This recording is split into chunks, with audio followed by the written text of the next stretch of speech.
Сиз үчүн оңой каналга жазуу, биз үчүн милдет Кыргызстанга кызмат кылуу. Кыргыз Тайм каналы менен бирге болуңуздар. Oyunda ardayım Kırgızstan atın. Айсулуу Тыныбекова тууралуу даректүү тасма тартылды. Күрөш боюнча кыз келиндер арасындагы Кыргыздан чыккан алгачкы Азия дүйнө чемпиону Айсулуу Тыныбекова тууралуу тартылган даректүү тасманын трейлери чыкты.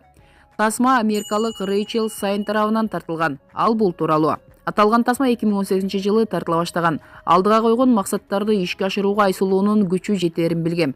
Мен дайыма анын эркине, кыйынчылыктарга моюн сунбай турган тайманбастыгына таң берчүмүн. Айсулуу өз өлкөсүнүн гана эмес, бүтүндөй күрөш дүйнөсүнүн тарыхын жазып жатат. Тасма камтыган мааниси менен элге кызыгуу жаратат.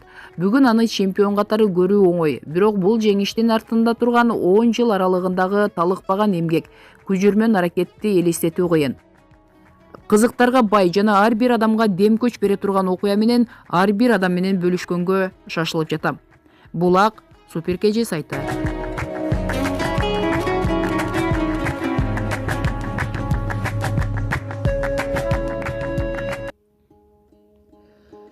Сүйүтай Шамшиева. Атама туура диагноз коюлганда баары башкача болот беле. Кыргыз киносунун классиги, атактуу кинорежиссер, сценарист Болот Шамшиев 78 жашында узакка созулган оорудан каза болду. Биргелеген өмүрүн кыргыз элине арнаган, кино деп жашаган залкар инсандын артында калган эмгектери баа жеткис байлык экени талашсыз. Болот аганын өмүрүнүн акыркы күндөрү тууралуу кызы Сүйүтай менен маектештик.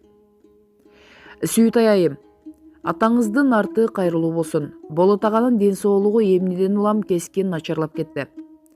Быйыл атам 79 жашка чыкмак. Мындан 7 жыл мурда боорунан операция болгон. Акыркы жылдары жаш курагынан улам чаалыгып чарчап калганы болбосо, саламаттыгы жакшы эле жүрдү. Акыркы айларда бир аз сырк болуп калды. Анын үстүнө жыл сайын ишенимдүү адамдардан кышкы салаттарды алып жешчү экен. Үй бүлө мүчөлөрү ал салатты жегенде эч нерсе болгон жок, бирок атам бир аз жегенден кийин ичегилеринде маселе жаралыптыр. Ошонун баары кошулташыл болуп 22 ноябрда өзүн жаман сезип жатканда тез жардам кызматын чакырып ооруканага жаткырдык. Бирок дарыгерлер мындан 7 жыл мурунку боор оорусу козголду деп дарылай беришти. Улам бир дарыны беришти. Ал жардам бербесе башкасын алмаштырышты. Дарылоо туура эмес жүрдү. Анткени башынан эле диагноз туура эмес коюлган. Эгер дарыгерлер ошондо эле ичеги инфекциясы экенин аныктап, туура дармектерди колдонгондо башкача болот беле. Иним Чыңгыз Москвадан дарыгерлерди чакыртты. Алар 24 декабрда келишмек, жетишпей калышты. Ал күнү атамды жерге бердик. Унаасын урдап кеткени да саламаттыгына сокку болду окшойт. Негизи адам карыган сайын болгон нерсени жүрөгүнө жакын кабыл алат экен. Ал унааны Германиядан айдап келгенге, унаанын документ иштерин бүтүргөнгө Чыңгыз Айтматов жардам берген экен. Атамдын ал кишиге болгон сый урматы өтө бийик болчу. Анын үстүнө биринчи унаасы болгондуктан аны көзүнүн карайгендей сактап айдап жүргөн. Ал тургай Германиядагы номерин алмаштырчу эмес. Бул жакта ал нерсеге уруксат берилбесе да атама болгон сыйдан улам майы кызматкерлери деле уунчукчу эмес. Чыңгыз экөөбүз башка унаа алып берели деп канча айттык, көнбөй койгон. Менин көзүм өткөндө бул унааны музейге өткөргүлө дечү. Бирок ага жетпей эле унааны уурдап, талкалап салышпадыбы. Чыңгыз андан кийин атама жаңы унаа белек кылды. Бирок жагымсыз окуяга баары бир деле өтө кайгырып жүрдү. Көп балалуу атамын дечү эле. Балдары канча жашка чыгып калды. Атамдын 5 баласы бар. Биринчи никесинен Чыңгыз экөөбүз, кийинки аялынан 2 эркек, 1 кызы бар. Улуусу 12, ортончусу 10, кенже кызы 6 жашта. Биз атамдын кийинки үй бүлөсү менен катышабыз. 2 иниси Чыңгыз байкесин сыйлап бөтөнчө жакшы көрүшөт.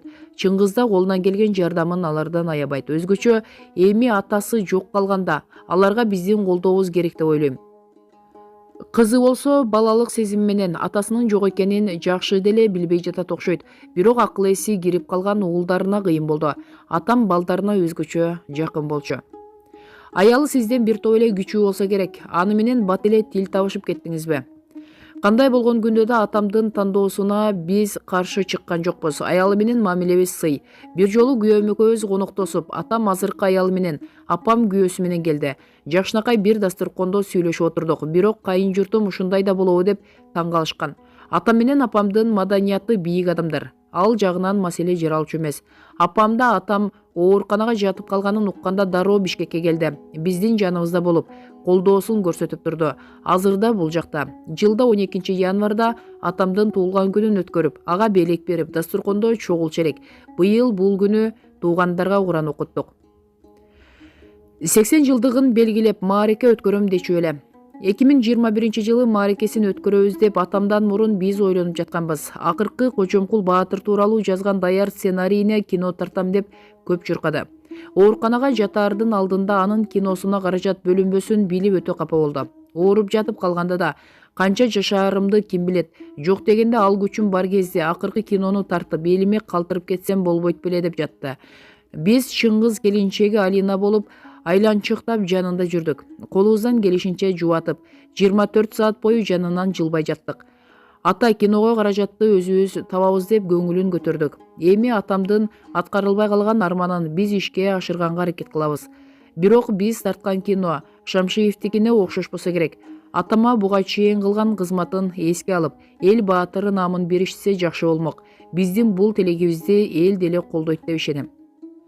Мындай адамдын кызы болуу сыймыкпы же жоопкерчиликпи? Биринчи кезекте сыймык, бирок ошого жараша жоопкерчилиги да чоң. Эсимде, кайсы жерге жумушка орношкону барбайын, фамилиямды көрүп, Болот Шамшиевдин кызысыңбы деп сурашчу. Мен жок, бир тууганынын кызымын деп болушунча өзүмдү алыскы тууганы кылып көрсөткөнгө аракет кылчумун. Себеби башкалардын мага биринчи кезекте Шамшиевдин кызы катары эмес, жеке адам катары мамиле жасашын каалачумун. Бирок сырткы келбетибиз окшош болгону менен баары бир кызы экенимди билип калышчу. Ата-энеңиздин жумушуна байланыштуу бала кезиңизде кызыктуу күндөр көп болсо керек. Мектепте окуганга чейин атам менен апамды ээрчип жүрдүк. Кайсы жерде кино тартса иним экөөбүз ошол жакта элек. Ак кемеде бешик менен кошо сууга агызышкан ымыркайдын мен экенимди элдин баары билсе керек. Кийин эс тартканда, снайпер тасмасын тартып жатканда токойдон чырпык ташып жардам берип жүрдүм. Өзүм курактуу балдарга кошулуп, козу карын теремдеп, токойдон адашып, бизди куткаруучулар издеп табышкан. Апам ал кезде катуу урушса, атам токой коркунучтуу экенин, саз соруп кетээрин эринбей түшүндүрүп бергени эсимде. Негизи эле атам бизге бир да жолу колу же ачуу тили тийген жок. Туура эмес иш кылсак, катабызды түшүндүрүп айтып бергенден тажачу эмес. Эки таланттуу адамдын балдары эмнеге алардын жолун жолдогон жок. Мен өзүм режиссер болгум келчү, бирок атам оор кесип деп туура көргөн жок. Актриса болоюн десем, ал үчүн бүтүндөй өмүрүңдү ошол кесипке арнап, оор иште аркалашың керек. Ал жагынан апам деле көңүлдөнгөн жок. Ошентип биринчи кесибим лингвист, экинчи кесибим экономист. Кийин Чыңгыздан жакшы режиссер чыгат деп ойлоп жүрдүм. Анын жан дүйнөсү чыгармачылыкка жакын, бирок ал да башка тармакка кетти. Эми кийинки уулдары атамдын жолун жолдойт деп ойлойм. Ортончу уулу Эрназар сүрөттү мыкты тартат. Учурда эмне менен алексиз? Үй бүлөм менен алекмин. 3 уулум бар. 2 уулум чоңоюп студент болушту. 3-чү уулумду төрөгөндөн кийин тактап айтканда, акыркы 10 жылдан бери иштебей элемин. Апаңызга канча убакытта бир барып турасыз? Апам учурда Чехияда жолдошу менен турат. Пенсияга чыккан, иштебей эле үйдө. Жылына бир жолу барып эс алып келебиз. Бир айдан ашык жүрөбүз. Айрым учурда апам өзү Бишкекке келип турат. Жогорудагы маалыматтар Лейди Кежи сайтынан алынды. Көңүл буруп көргөнүңүздөр үчүн чоң рахмат.